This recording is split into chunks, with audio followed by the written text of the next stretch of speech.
नमस्कार मंडळी. समर्थ रामदासांचे जीवन कार्य दर्शन या उपक्रमात आपणा सगळ्यांचं मनःपूर्वक स्वागत. मंडळी, आजचा भाग हा 16वा भाग आहे. या भागाचं शीर्षक आहे देशातील अस्मानी.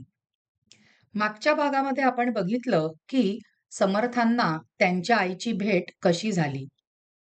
आता आजच्या भागामध्ये आपल्याला बघायचं आहे ते म्हणजे समर्थांनी भ्रमण काळामध्ये आपल्या देशातलं कोणतं विदारक चित्र पाहिलं ते आपल्याला समजून घ्यायचंय. कोणती आसमानी आलेली होती, कोणती सुलतानी आलेली होती, स्त्रियांची अवस्था काय होती, सामान्य लोकांचं जीवन कसं विदारक बनलं होतं, हे सगळं बघायचंय. त्याच्यापैकी जो अस्मानी हा मुद्दा आहे तो आपण आत्ताच्या भागामध्ये घेणार आहोत. समर्थांच्या तीर्थयात्रा काळात परसत्तेचे तांडव सुरूच होते. देश, देव व धर्म यांचा विध्वंस सुरूच होता. मंदिरे, तीर्थक्षेत्रे, स्त्रिया भ्रष्ट केल्या जातच होत्या. स्वकीय राजसत्ता परकीयांची लाचारी करत होत्या. म्हणजे सगळीकडे ज्याला आपण अतिशय बेधुंद असा कारभार म्हणतो तसा सगळीकडे सुरू होता. कारण परकीय सत्ता इथे आपल्यावरती जोरजुलूम करत होत्या. साऱ्या देशात परकीय जुलमाचा वरवंटा सामान्यांवर निर्घृणपणे फिरत होता. जीवनाची खात्री उरली नव्हती. संपूर्ण भारतखंड अस्मानी व सुलतानी वरवंट्याखाली चिरडला जात होता. खरंच आहे मंडळी, ही अस्मानी आणि सुलतानी ह्याच्यामुळे लोकांचं आयुष्य उद्ध्वस्त व्हायला लागलेलं होतं. संपूर्ण समाज जीवन, राजकीय जीवन ढवळून गेलेलं होतं. दुःख, दारिद्र्य, उद्वेगे लोक सर्वत्र पिडिले अशी अस्मानीमुळे, तर रडावे बोंबलावे ना लाथा बुक्क्या परोपरी अशी भयाण अवस्था सुलतानीने केली होती. मंडळी, यापैकी सुलतानी म्हणजे काय? तर सुलतानी आपत्ती म्हणजे दुष्काळाची परिस्थिती. त्यावेळेला काय झालेलं बघा. त्यावेळेला इसवी सन 1629 आणि 1630 या 2 वर्षांमध्ये महाराष्ट्रामध्ये पावसाचा एकही थेंब पडलेला नव्हता. आपण कल्पना करू शकतो, 2 वर्ष लागोपाठ पाऊस पडला नाही तर सामान्य जीवन कसं होईल. कसं झालं त्यामुळे सामान्य जीवन? माणसांनी माणसाला खावे अशी वेळ आली. अन्नान्न दशा होऊन माणसे मरू लागली. माणसांनी खाण्यासाठी कशाचा वापर केला माहितीये का मंडळी? कुत्र्याचे मांस आणि मृतांच्या हाडाची भुकटी पिठात मिसळून ते पीठ माणसे खाऊ लागली. जी श्रीमंत माणसं होती ना, ती काय करायची? ओंजळभर मोती देऊन ओंजळभर ज्वारी मिळवण्यासाठी दारोदार हिंडायला लागली, भटकायला लागली.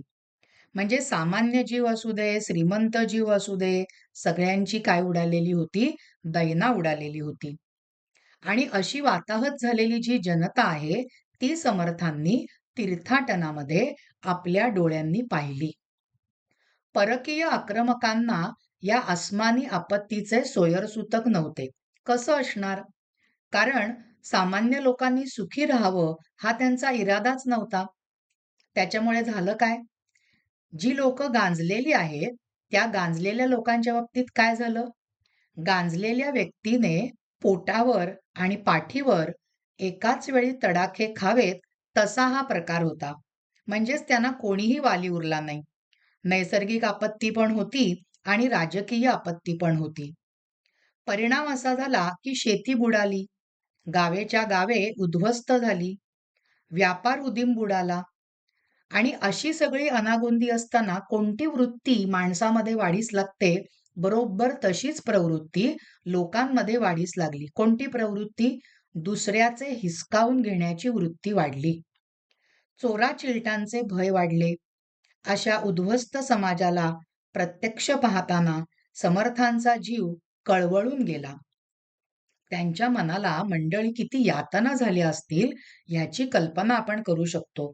कारण हे सगळं वाचताना, ऐकताना सुद्धा आपलं अंतःकरण विदीर्ण होतं, तर प्रत्यक्ष ही संपूर्ण परिस्थिती समर्थ पाहत होते. तत्कालीन देशस्थितीचे वर्णन करताना समर्थ काय म्हणतात बघा, या खालच्या ओळींमध्ये, पदांमध्ये त्यांनी देशस्थितीचं अचूक वर्णन केलेलं आहे. समर्थ म्हणतात, "पदार्थ मात्र तितुका गेला, नुसता देशची उरला.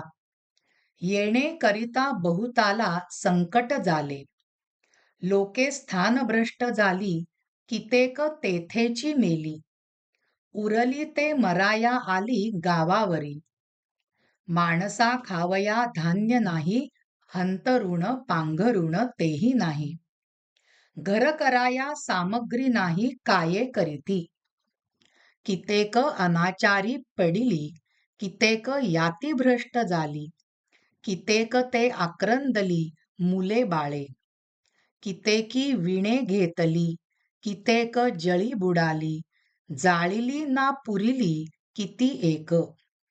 ऐसे झाले वर्तमान, ऐसे झाले वर्तमान, पुढेही अवघा अनमान. सदा दुश्चित्त अवघे जन, उद्वेग रूपी. अद्यापि दुश्चिन्हे दिसती, दुष्टग्रह आढळती. पुढेही वाईट सांगती किती एक. काहीच पाहता धड नाही, विचार सुचेना काही. अखंड चिंतेच्या प्रवाही पडिले लोक.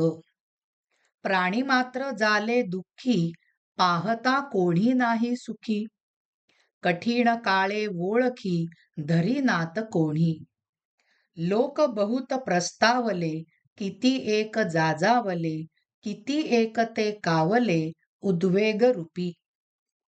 या सगळ्या वर्णनामधनं संपूर्ण देशातल्या समाज जीवनाचं अतिशय, ज्याला आपण म्हणतो विदारक चित्र, दुर्दैवी चित्र समर्थांनी उभं केलेलं आहे, की ती त्यावेळच्या तत्कालीन समाजातली परिस्थिती होती.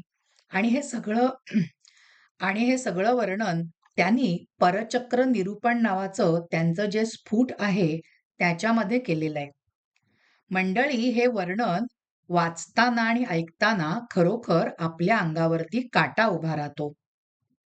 आणि अशा प्रकारे जर का समाज भ्रष्ट झाला असेल, नीतिशून्य झाला असेल, दुबळा झाला असेल, कुठलीही मूल्य समाजामध्ये उरली नसतील, तर अजून एक वृत्ती समाजामध्ये फोफावते. कोणती वृत्ती? की समाज भ्रष्ट झाला की मिळेल ते भोगून घ्या, अशी दुष्ट प्रवृत्ती लोकांमध्ये निर्माण होते. समर्थांनी म्हटल्याप्रमाणे, दास म्हणे सेवा चोर, साहेबांचे हरामखोर. अशाच लोकांचे पीक समाजामध्ये जास्त फोफावले होते. आम्ही पोटाचे पाईक, आम्हा न लगे आणिक. आम्ही खाऊ ज्याची रोटी, त्याची कीर्ती करू मोठी. अशीच गुलामी वृत्ती बळावलेली होती. म्हणजे कुठल्याही प्रकारचं मूल्य समाजामध्ये अस्तित्वात नव्हतं. कुठल्याही क्षणी आपल्याला मृत्यू येईल, आपण लुबाडले जाऊ, अशीच सगळी समाज स्थिती होती.